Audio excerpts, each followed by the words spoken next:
Good morning, Ohio. It is James Lewis of the Grueling Truth here with Jason Turbow, the author of They Bled Blue, Fernando, Strike Season, Mayhem, and the weirdest championship baseball ever had, the 1981 Los Angeles Dodgers. A little bit of a mouthful, but definitely worth it. So thank you for joining us, Jason. Great to be here. Thanks for having me on. And hello, Ohio. So what inspired you to write the book? Well, I actually grew up in the Bay Area as a Giants fan during this exact era. So I know this team well from booing them mercilessly as a partisan Candlestick Park regular. When I grew up and became a journalist, my entire focus shifted into the telling of good stories, the finding of good stories, and the telling of good stories. And so I knew how good this story was already.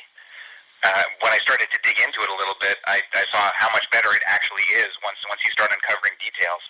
There's a lot that went on this season. It's really of kind of profound interest, even in the scope of baseball history, let alone 1981. And it wasn't too hard for me to set aside my Giants cap for a little bit and write about these Dodgers from a standpoint of admiring them greatly. Exactly. I have to give you credit. You're very impartial. I mean, shoot, you have the Dodgers, you have the Athletics, but no Giants book yet. Yeah, one may yet come. It's a matter of finding the good stories, and these stories were better than ones I could find on the Giants, at least in the short term. Excellent. So how does this book compare to the previous two? Well, it's a look at one season in particular. My A's book, Dynastic, Bombastic, Fantastic, was a look at the dynasty from 1972 to 1974, and that was a very deep and intricate team, kind of a sea-changing team. This one is more granular. It really looks at the 1981 season and what and a 6 to 9 month span meant to the careers of pretty much everyone who played in it. This was really the only championship every veteran on that team would win, and it was the first championship for Tommy Lasorda, and it was the final season together for the storied infield of Steve Garvey and Davey Lopes and Bill Russell and Ron Cey, who spent almost 9 seasons together, which it's crazy to think about, but that's almost twice as long as the next most durable infield in history. And of course, Fernando Valenzuela shot like a rocket ship onto the scene, and served to color the rest of the season and shape it in his image. So how was baseball different back in the 80s compared to now? Well, a lot less of the three true outcomes, right? Home runs, strikeouts, and walks. Tommy Lasorda was a proponent of small ball, certainly to a greater degree than managers now. I think one key aspect of that season that stands in contrast to the current game is the fact that pitchers finished games. I mean, they started them and they finished them. None more so than Fernando. I mean, Fernando's first 8 starts of the season were also coincidentally the first 8 starts of his major league career, and he threw 9 innings in every single one of them. Right? And we can talk about how successful he was and what that meant in a moment, but just the fact that he wasn't relieved at all in the first 8 starts of his big league career. I think he ended up throwing 13 complete games that season, if I'm not mistaken. You're never going to see that again. I mean, who's the major league leader in complete games right now? Does he have more than 1? Maybe 2? It would be shocking if at the season end we see someone with 5 complete games. Exactly. I agree with you 100%. And I mean, it's just, they do things so different nowadays. And it's not like he didn't have an arm that lasted him. I mean, heck, 17 years in the major leagues, so I don't get, why they won't let pitchers pitch anymore. Yeah, well, it's a whole different ballgame right now. I mean, advanced statistics, and we've got openers, and they know to a granular detail what pitching to a lineup for the third time means, and yanking pitchers in the 6th makes some degree of sense. But they didn't know that then, and it actually worked out for them. So why did Major League Baseball strike back then? Well, free agency was still a new concept. I mean, it had just come around in the mid-'70s, and baseball as an institution the commissioner's office was still trying to moderate it as much as possible. They were still scared that unchecked salaries would be ruinous to the health of the sport. And they proposed a new model in free agency wherein any team losing a free agent would get to pluck a player off the roster of the team that they lost the free agent to as part of their compensation. Right? Not one of the best players, but every team would leave a certain number of players unprotected. And that would turn every free agent signing into a straight up player swap.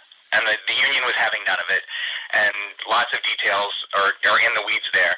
But baseball wasn't budging, and the union wasn't budging, and baseball could see it coming. They actually signed up for an insurance package which covered them in case of a strike. Right? They weren't afraid of striking players because they were covered for about 2 months worth of player walkouts. Meaning that for the lower revenue clubs, it was actually a money-making proposition. For teams like the Dodgers that sold a lot of tickets anyway, they ended up losing some money. But low-drawing teams like the Twins and the Padres actually made money off the strike because they didn't have high player salaries to offset. Oh, wow. So, yeah, I mean, that sounds like a crazy deal, like you were saying about where it ended up being basically a trade if it would have went through.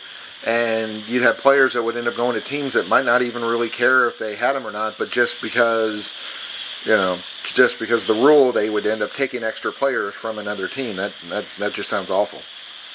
Well, it wasn't very equitable, and it was a step backward for the players' union, or it would have been.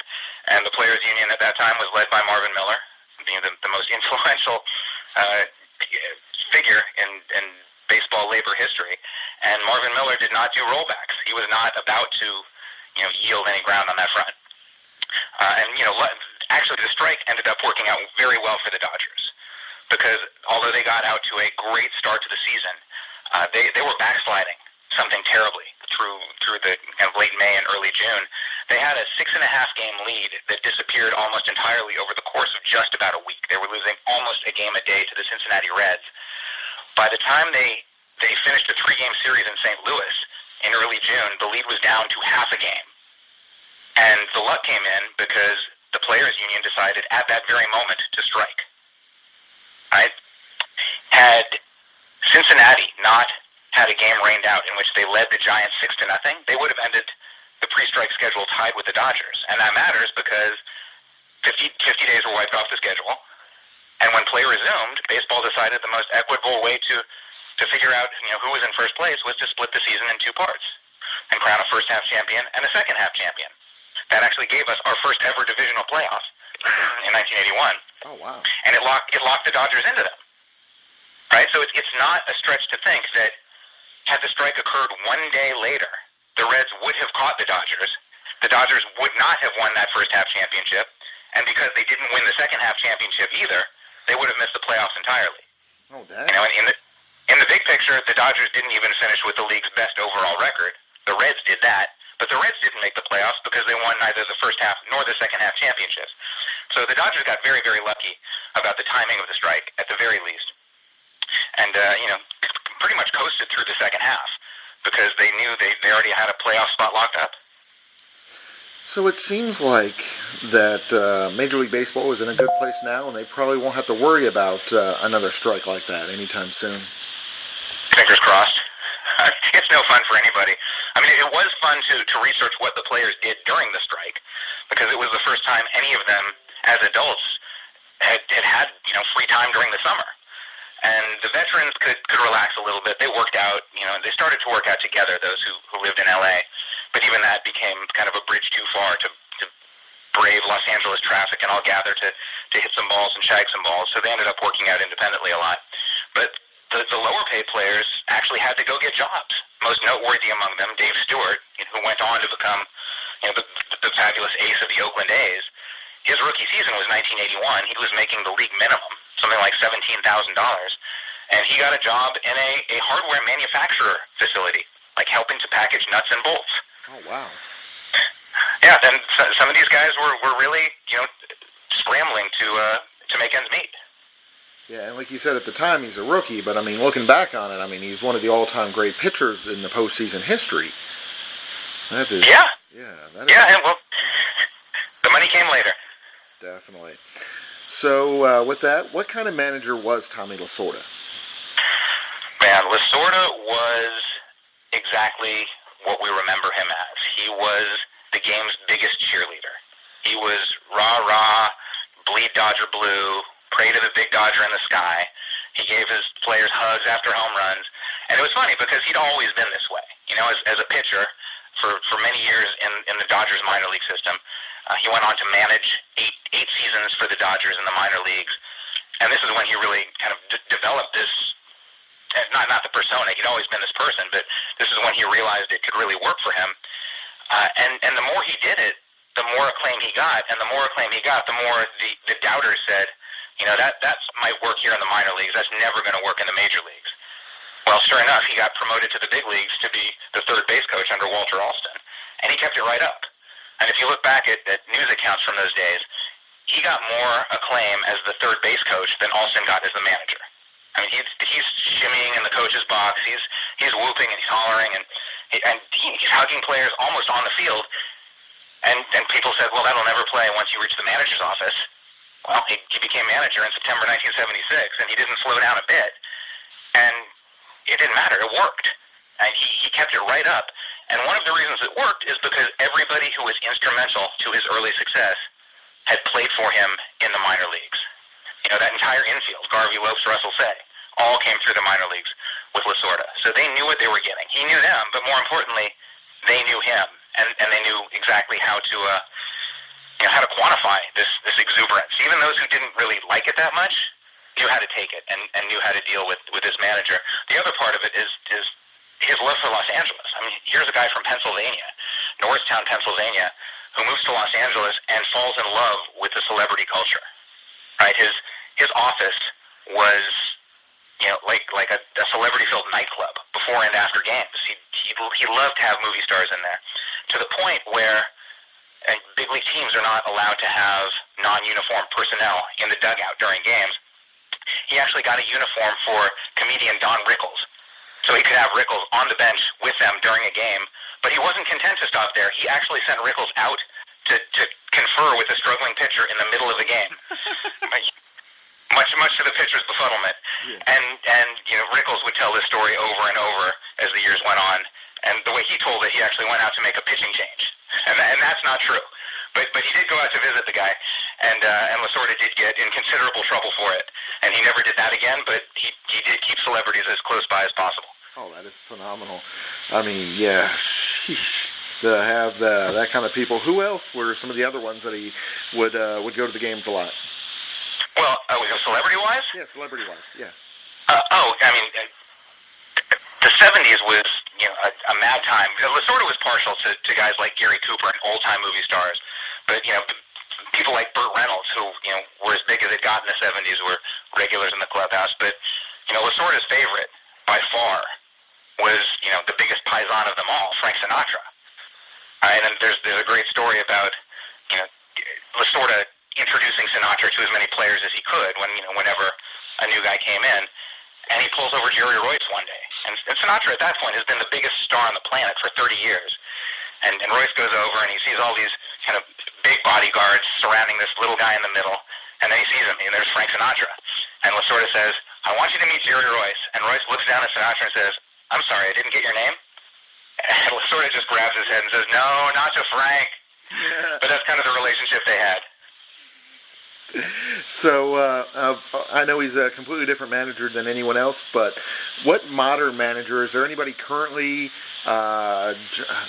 Madden or anybody that would be similar to La Russa? Yeah, Madden's probably as close as it gets because he's on the emotional wavelength of his players, probably to a greater degree than most other managers. But, I mean, Lasorda, even during his time, was not known as a great tactician. Right, he was a guy who managed by feel, and that just doesn't play today. I mean, every manager has reams of statistics and knows, you know, when to shift and how much to shift and what reliever to call at what exact moment. Lasorda went on gut instinct, and it really did work for him more often than you would think. You know, you look at the World Series alone, he pulled a struggling Bob Welch from a game with nobody out in the first inning. Right? His gut told him to do that. In a different game in that same World Series, he should have pulled Fernando Valenzuela in the first inning, the second inning, and the third inning. Instead, he left him in. Valenzuela ended up throwing a complete game and winning 5-4. Who can explain it? But Lasorda felt it was right, and it actually worked out for him. Was Garvey better than people will give him credit for?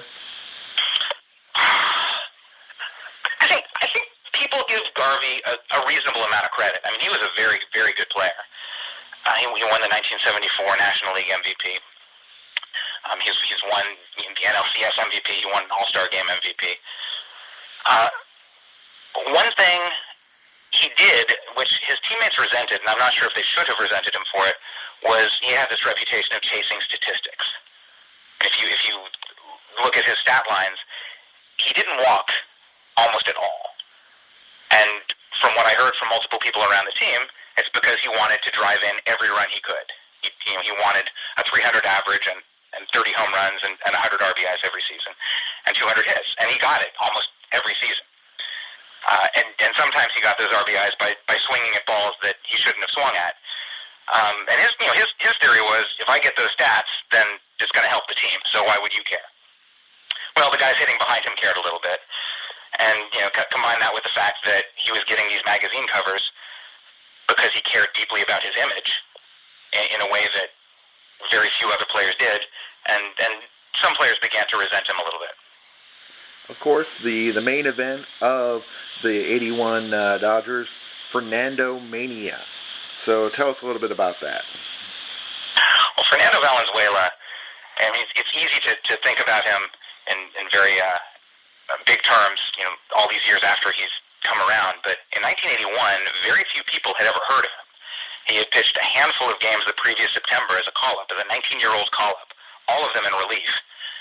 1981 comes around.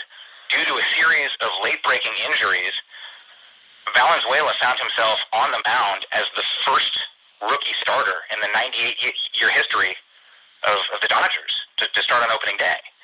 And he went out and he shut out the Houston Astros, the class of the National League. And people were trying to figure it out. Like, who is this kid? Like, he's chubby. He's got this bushy black hair hanging down from his cap. He has a weird leg kick where he looks straight up in the sky in the middle of his delivery. He's left-handed. His out pitch is a screwball. Right? He doesn't speak English. Like, there's all this mystery surrounding him. Then he goes out and pitches another complete game in his second outing. In his third outing, he tosses another shutout. In his fourth outing, he tosses another shutout. In his fifth outing, he tosses another shutout.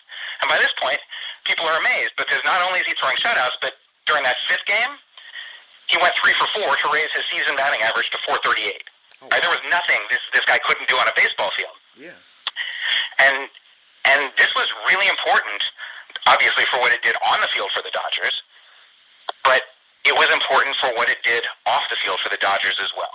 Because when the Dodgers moved to Los Angeles from Brooklyn, their stadium was built in Chavez Ravine, which prior to that had been home to a vibrant Mexican community, thousands strong.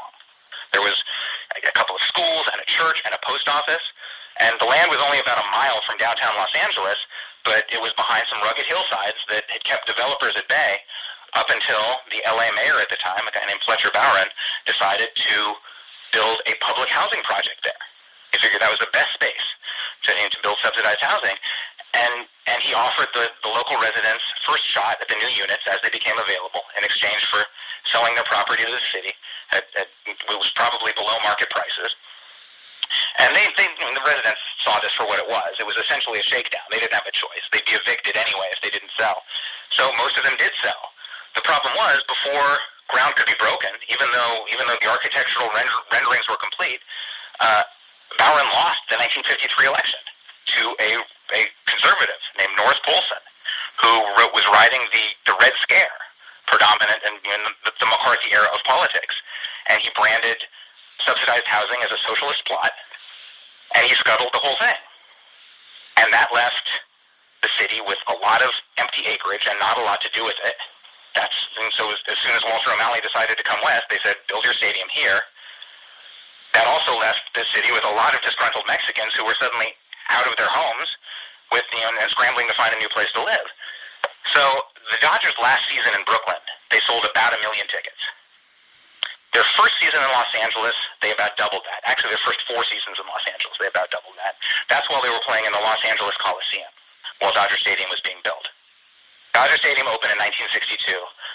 The Dodgers immediately set a new Major League record by selling 2.75 million tickets.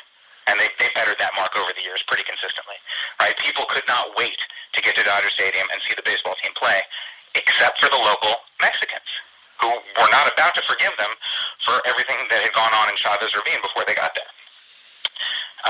And this was significant to the Dodgers because there was a greater concentration of Mexicans living in L.A. County than anywhere else in the world apart from Mexico City. This was a huge untapped fan base that they wanted a taste of. And Al Campanis, the longtime general manager, would say that he wanted to find a Mexican Sandy Koufax, somebody to activate local Mexicans the way that Koufax had activated Jews. But for literally decades, he couldn't do it. Like they trotted out a handful of Mexican players, none of whom were very good, and certainly none of whom swayed the local Mexican baseball fans or potential baseball fans until Fernando came around. Right? But by the time he hit the middle of his run, the entire grandstand of Dodger Stadium had turned into one giant mariachi party. And by the end of the run, I mean, this is the craziest start to a career in big league history. The first 8 games of his career resulted in 8 wins. He pitched 9 innings in every single game. He was 8-0. He had thrown 5 shutouts. He had given up a total of 4 runs across 72 innings. His ERA was 0.5. Oh, wow. And by that point, every Mexican in L.A. County was on board, as was pretty much everybody else. So with him and, say, somebody like Ricky Henderson, who it seems like they never quit playing, are either of them still currently playing? No, not for many years. Okay. Both are long retired. I think Henderson's in his 50s now, and I think Valenzuela's in his he's 20 years old in 1981. So I'm not going to do math on the air because I'm a sports writer. Yeah, I was going to say, no, that would make him, like 50, 60, something like that. But still, I was going to say, I know Ricky was playing minor leagues somewhere, and then Fernando played 17 years in the majors. I mean, so that's pretty long careers.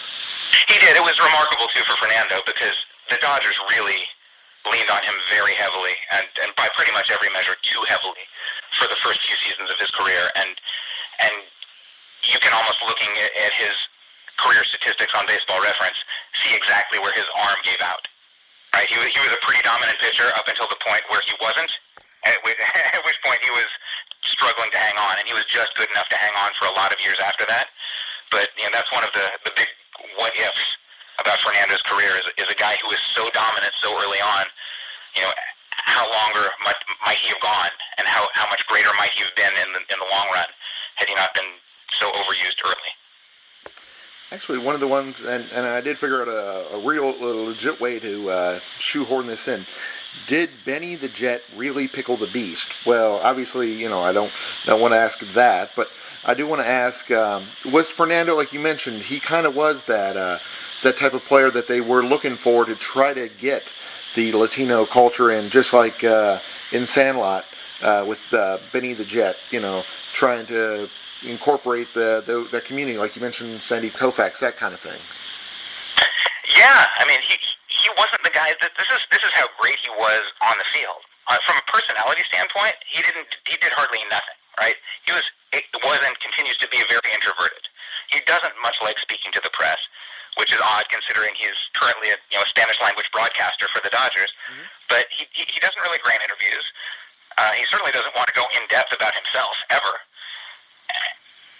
And nonetheless, LA Mexican fans, latched onto him in a way that, almost defies description. I mean, to this day, like he's such an icon in the Mexican community there, which has turned into a Dodger-loving community.